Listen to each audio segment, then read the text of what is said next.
ajustarse a los nuevos paradigmas, sobre todo en materia internacional. En materia internacional, ¿qué vemos? Y observamos cómo... Bienvenidos a Estrados, un canal diseñado para la discusión de temas jurídicos nacionales e internacionales. Para estar al tanto de nuestros contenidos, suscríbete a nuestro canal. Gracias. Bienvenidos todos, les habla Antonio Bello Lozano Márquez y en esta oportunidad vamos a tratar el tema del nuevo constitucionalismo latinoamericano. ¿Por qué tratar este tema? Porque en los últimos tiempos se han venido sucediendo una serie de nuevas constituciones en el ámbito latinoamericano que tratan de regular la entidad política del Estado, todas surgidas dentro de lo que han sido diferentes procesos constituyentes. Así hablamos de la Constitución del Brasil, de la Constitución del Ecuador, de la Constitución de la República de Bolivia, la Constitución de la República Bolivariana de Venezuela, la Constitución colombiana y el intento fallido de una nueva constitución en Chile, que se dio en el contexto de una votación suscitada meses atrás, en la cual el pueblo de manera mayoritaria negó la posibilidad de crear un nuevo texto fundamental. ¿Por qué hablamos de nuevo constitucionalismo latinoamericano? El término tiene que ver, entre otras cosas, con la denominación de neoconstitucionalismo que surgió en Europa y que se ha tratado de asimilar a estos textos fundamentales que se han venido dictando en Latinoamérica. Sin embargo, la doctrina señala que no hay como tal un nuevo neoconstitucionalismo, sino lo que hay es una refundación, una retoma de los conceptos constitucionales para adecuarlos, para actualizarlos, para ponerlos al día como tal.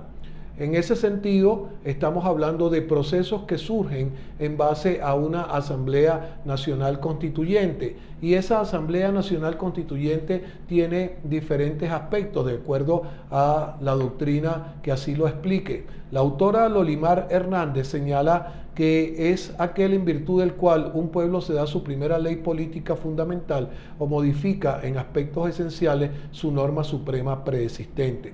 Por su parte, Antonio Negri señala que el paradigma del poder constituyente es el de una fuerza que irrumpe, quebranta, interrumpe, desquicia todo equilibrio preexistente y toda posible continuidad. El poder constituyente está ligada a la idea de la democracia como poder absoluto.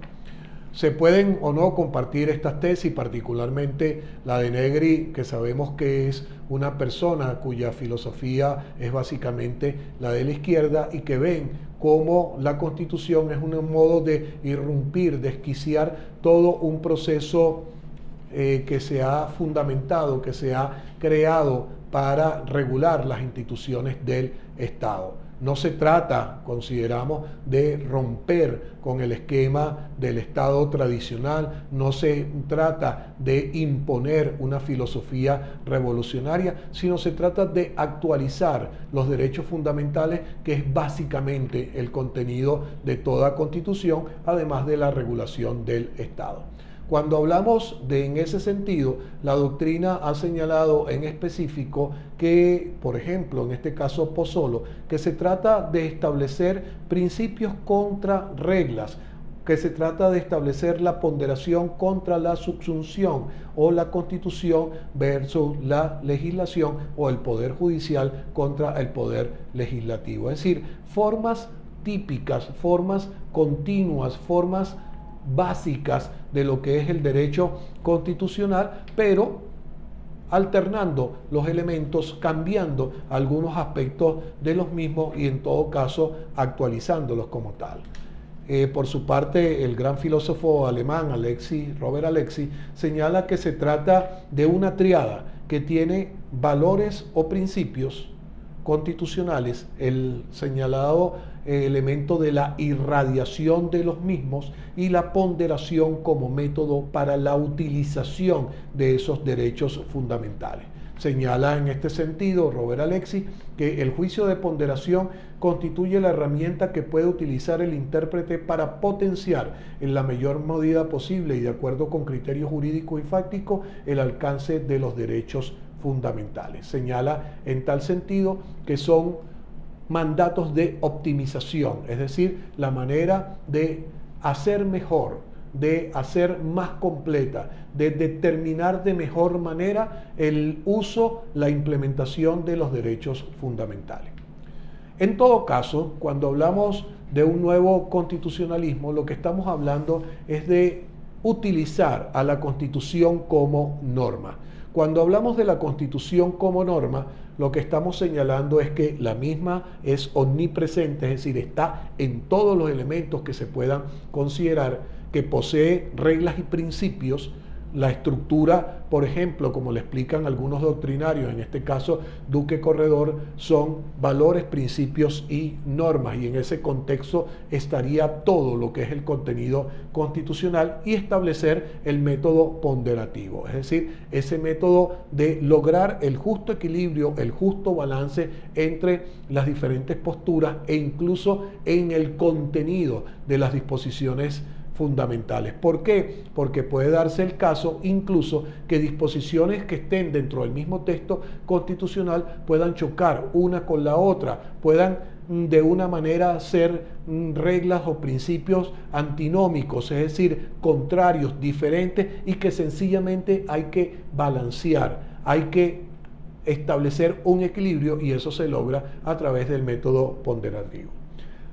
Cuando estamos hablando de nuevas constituciones en Latinoamérica, estamos hablando de constituciones donde prolifera el contenido axiológico, es decir, el contenido de los valores y principios. Esa es la matriz, ese es el fundamento, establecer cuestiones de tipo valorativo, principios, valores superiores. Hablamos, por ejemplo, en el caso de Venezuela, un Estado social, democrático y de derecho y de justicia. Ese es el fundamento, el ADN, un contenido netamente axiológico, un contenido netamente de valores. Y eso es lo que se desarrolla y podemos verlo, por ejemplo, en constituciones como la ecuatoriana, en constituciones como la misma colombiana, que establecen que el valor fundamental de todo ese ordenamiento constitucional es la dignidad humana. Contenido de mayor valor axiológico que eso sencillamente no existe.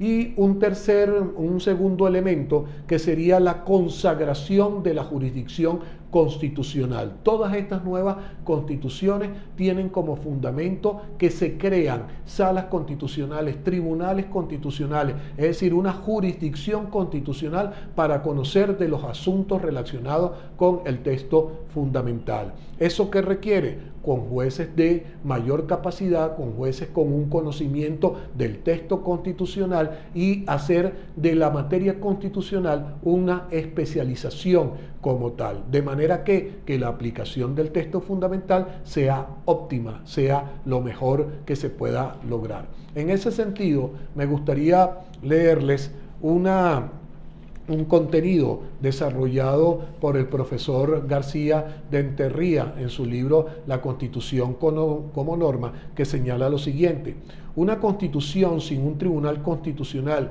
que imponga su interpretación y la efectividad de las mismas en los casos cuestionados es una constitución herida de muerte, que liga su suerte a la del partido en el poder, que impone en esos casos por simple prevalencia fáctica la interpretación que en ese momento le conviene. La constitución pasa a ser instrumentalizada políticamente por unos grupos o partidos frente a otros.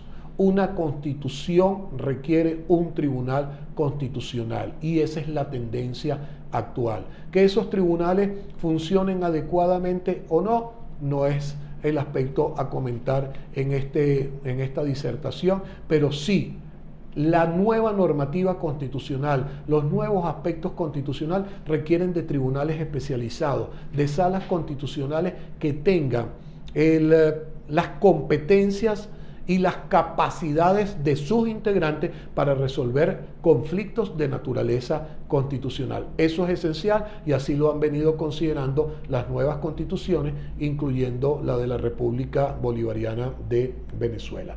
Y el tercer elemento además de los ya señalados, sería el de la participación de la ciudadanía como eje transversal.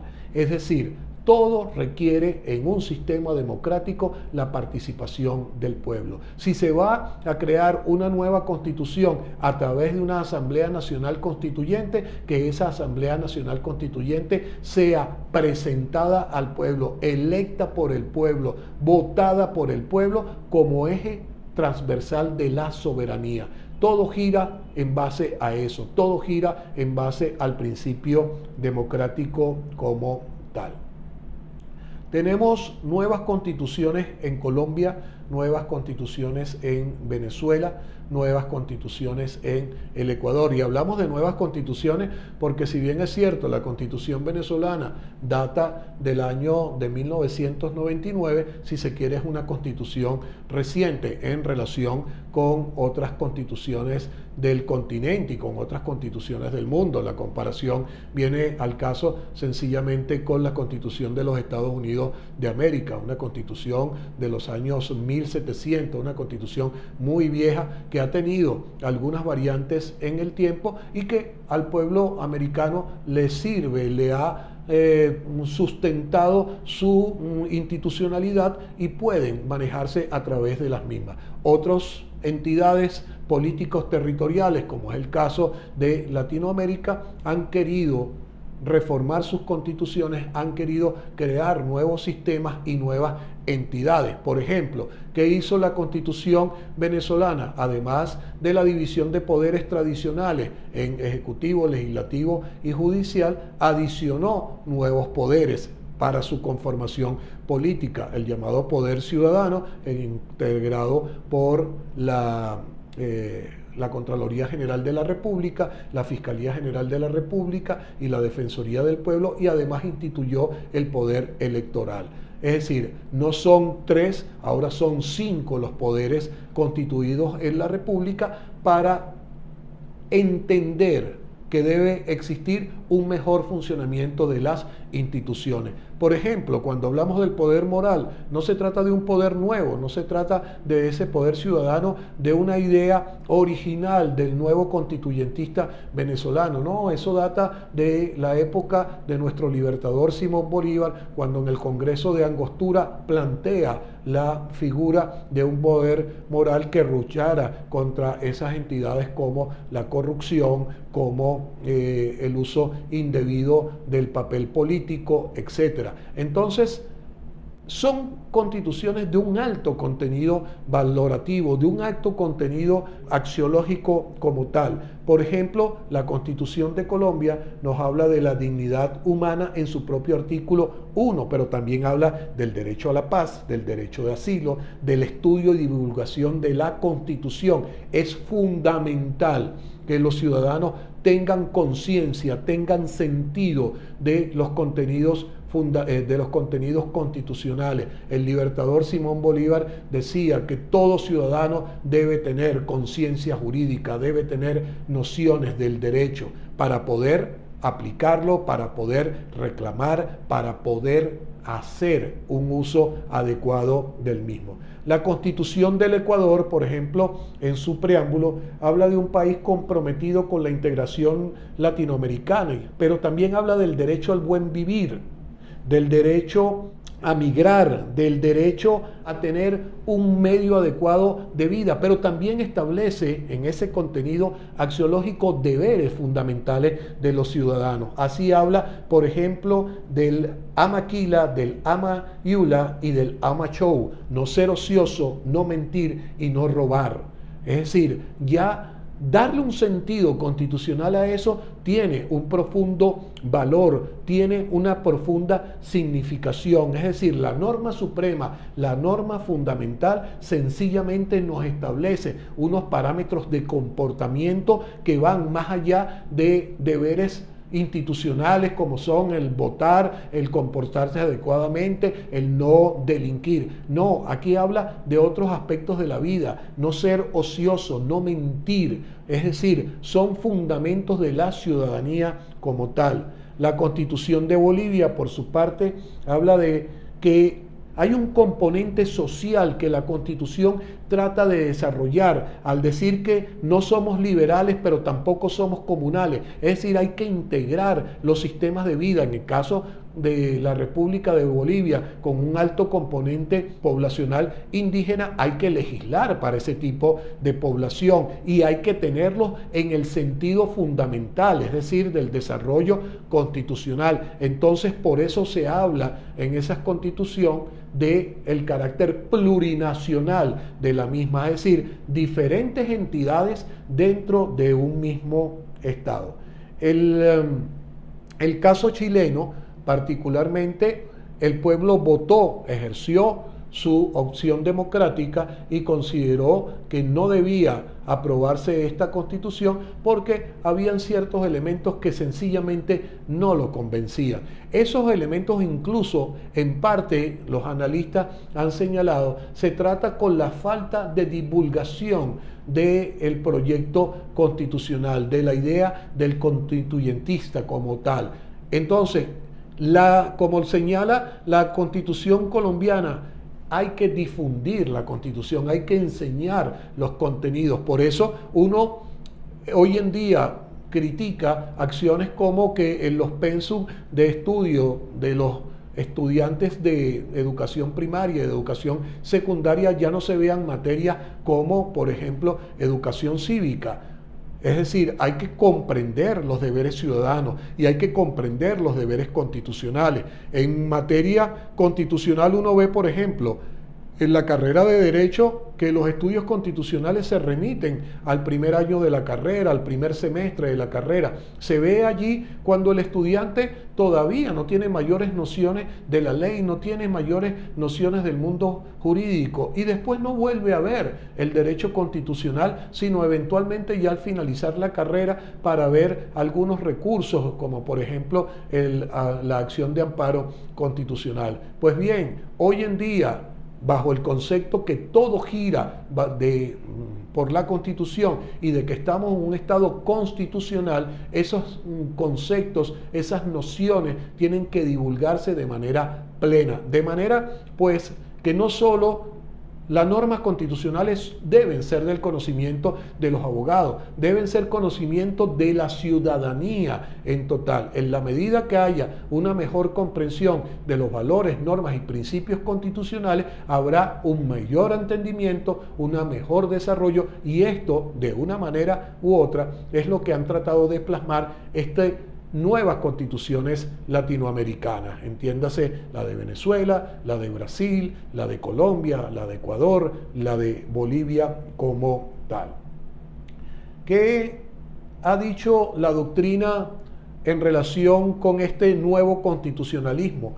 La revista del Instituto de Ciencias Jurídicas de Puebla en México ha señalado lo siguiente: cabe insistir en que la importancia de las manifestaciones constituyentes ha implicado la recuperación de la doctrina democrática del poder constituyente y su revitalización práctica, cuando en Europa parece olvidado que es el pueblo soberano y de donde deriva la legitimidad constitucional, en América Latina se recuperan los procesos políticos transformadores a través de asambleas constituyentes reales, es decir, aquellas que son actividades directamente por el pueblo en pleno uso de su soberanía, y sus propuestas transformadoras implican proyectos que en conjunto constituyen un nuevo paradigma, no solo para el constitucionalismo como corriente política liberadora y democrática, sino para las constituciones como principal fruto de aquel.